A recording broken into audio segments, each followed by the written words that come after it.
Hey, what's up everybody? Today I'm going to talk to you about how to read musical notation for the drums.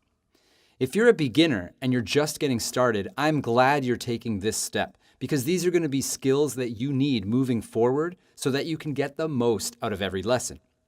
But if you're already an experienced player and you just never learned anything about reading or writing musical notation, you need to learn this, and I'll tell you why.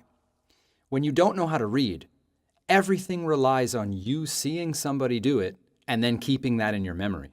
That's a lot of work, and as you know, our memory is not foolproof. Sometimes you'll learn something and commit it to memory, and then the next week you might remember most of it, but miss a few details that you can no longer remember. Now the other thing is that when you're learning a lot of material, you really work your memory hard because you don't have any kind of reference. You're just stuck with the few things that you can cram in there.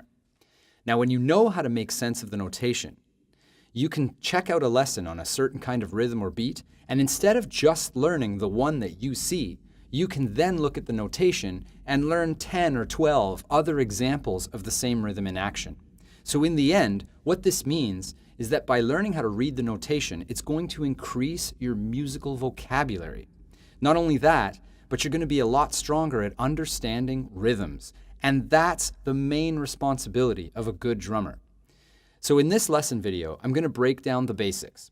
I'll show you each part of the drum kit and how it's notated, as well as some of the basic rhythms that you're going to encounter in the first few lessons.